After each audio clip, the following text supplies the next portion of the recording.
Shalom, salam berkat dari kami untuk pendengar sekalian. Saat ini pendengar akan diberkati dengan program Hari Ini Harinya Tuhan bagian yang ke-8.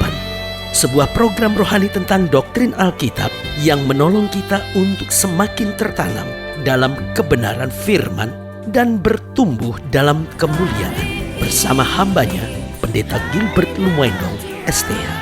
Banyak orang merasa doktrin Alkitab sebagai sesuatu yang membingungkan. Tetapi tahukah saudara bahwa doktrin Alkitab intinya adalah memahami Alkitab dengan benar, dengan pemahaman yang sistematis, sehingga kita terus dapat tertanam di dalam kebenaran firman, sehingga kita terus bertumbuh di dalam kemuliaan Allah. Buka hati saudara sekalian untuk menerima berkat-berkat firman-Nya hari ini. Setiap manusia memiliki kelebihan dan kekurangannya masing-masing. Dan itulah bukti keadilan Allah. Kelebihan setiap orang membuat dia dapat bersyukur. Kelebihan setiap orang membuat dia dapat menolong orang lain.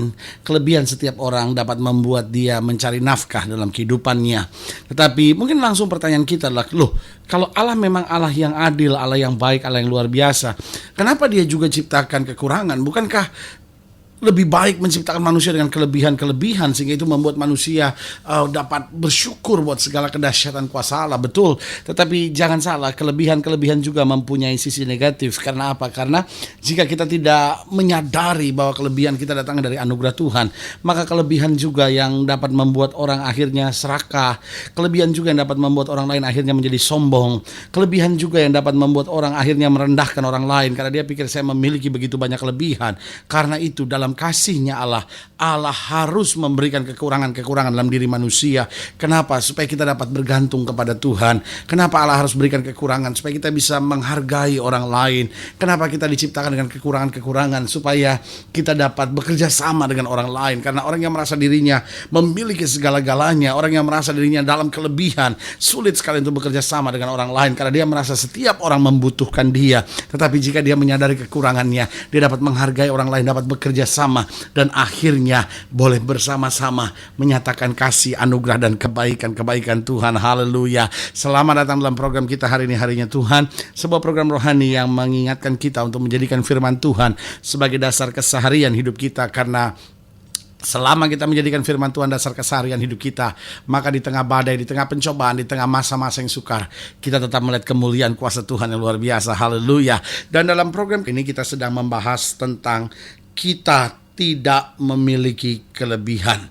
Nah, saudaraku yang kasih dalam Tuhan, mungkin sudah mendengar program ini dan berkata, tadi pendeta berkata bahwa kita semua memiliki kelebihan dan kekurangan. Betul, justru karena kita semua tanpa terkecuali masing-masing memiliki kelebihan, masing-masing memiliki kekurangan.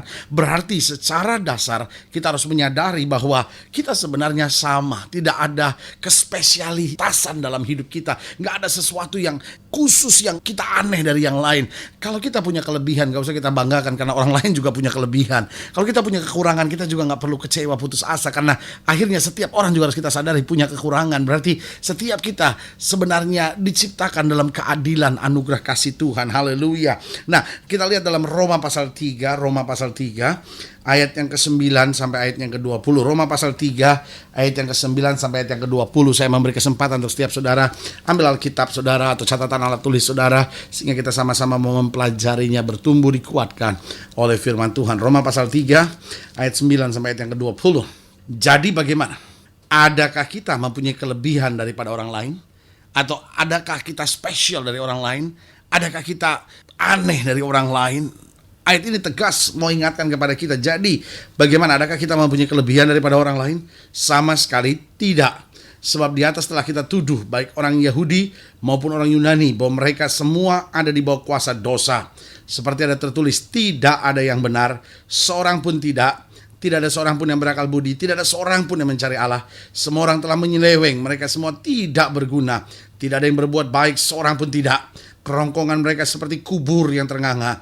Lidah mereka merayu-rayu, bibir mereka mengandung bisa. Mulut mereka penuh dengan sumpah serapah. Kaki mereka cepat untuk menumpahkan darah. Keruntuhan dan kebinasaan mereka tinggalkan di jalan mereka. Dan jalan damai tidak mereka kenal. Rasa takut kepada Allah tidak ada pada orang itu. Tetapi kita tahu bahwa segala sesuatu yang tercantum dalam kitab Taurat ditujukan kepada mereka yang hidup di bawah hukum Taurat, supaya tersumbat setiap mulut dan seluruh dunia jatuh ke bawah hukuman Allah.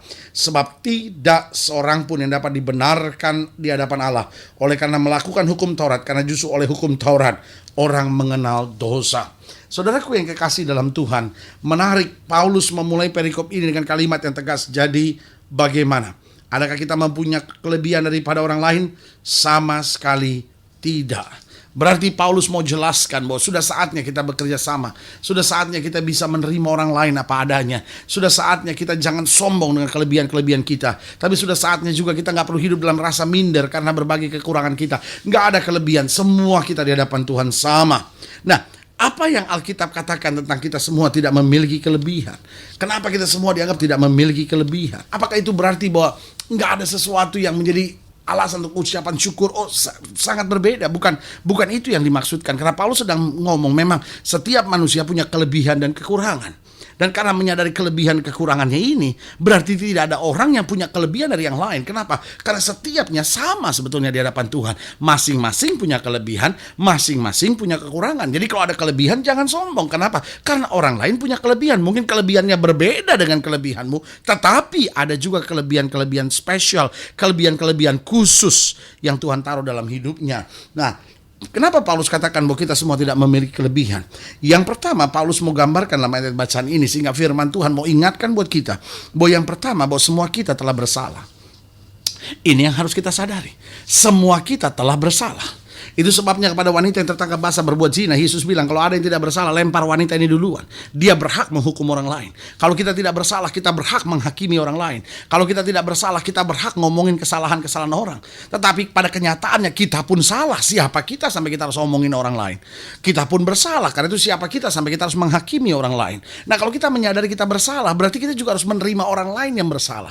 Ada banyak istri-istri yang tidak bisa menerima kesalahan suaminya. Kenapa? Karena dia pikir, saya kan gak pernah buat salah, suami saya buat salah terus. Saudaraku yang kasih dalam Tuhan, jangan sombong. Saudara pun buat banyak kesalahan. Kalau kita menyadari sama-sama kita bersalah, saudaraku yang kasih dalam Tuhan, kita bisa terima orang lain yang bersalah. Suami-suami jangan sombong lalu pikir, oh istri saya bersalah begini. Kalaupun saya berselingkuh karena istri saya begini.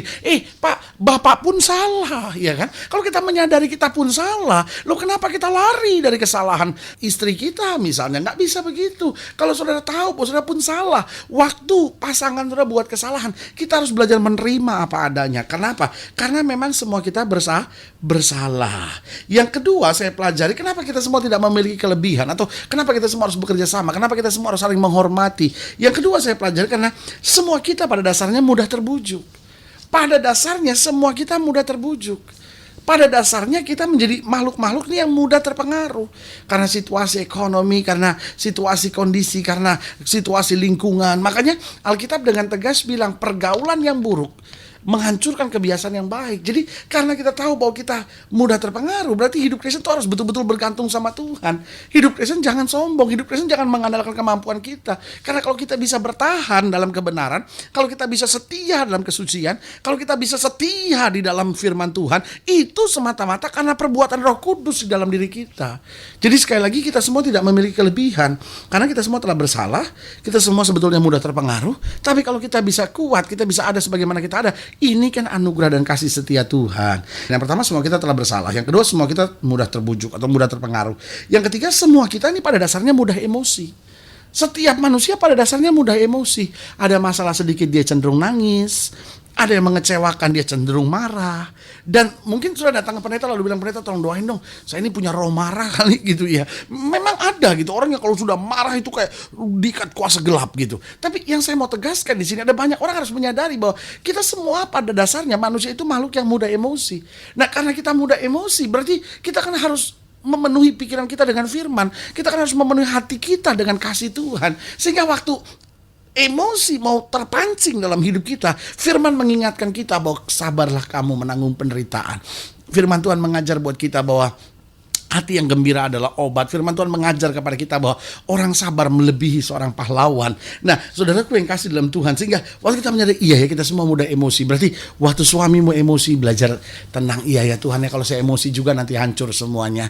Waktu istrimu emosi, suami-suami mesti sadar, ya Tuhan kalau saya emosi juga hancur semuanya. Sudahlah Tuhan, beri damai sejahtera. Nah, kita menyadari iya ya kita nggak punya kelebihan satu sama lainnya. Kita harus saling mendukung, harus saling membangun, ya kan? Kenapa? Karena semua kita telah bersalah, semua kita mudah terbujuk, mudah terpengaruh. Yang ketiga, semua kita mudah emosi. Dan yang keempat, semua kita sebenarnya kalau tanpa Kristus sedang menuju pada kebinasaan. Berarti kalau saya bisa diselamatkan oleh Kristus, Yesus bilang apa?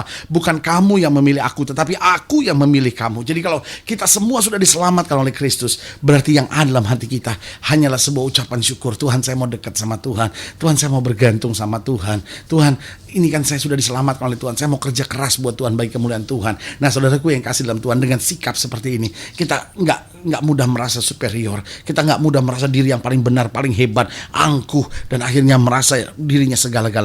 Tetapi saudaraku yang kasih dalam Tuhan, akhirnya kita percaya semua kan karena kasih karunia Tuhan dalam hidup kita. Sehingga kita tahu bersyukur, kita tahu menghargai orang lain, kita tahu bekerja keras buat Tuhan, dan kita tahu menjaga kebenaran, kesucian, sehingga hidup kita senantiasa seturut firman Tuhan. Haleluya. Saudaraku yang kasih dalam Tuhan, jika sedang ingin dilayani lebih jauh, hubungi kami melalui telepon, hubungi kami melalui surat, kunjungi website kami, karena kami ada untuk membawa Bapak Ibu Saudara senantiasa lebih dekat pada Tuhan dan mengalami kasih kuasa mujizat yang luar biasa. Haleluya.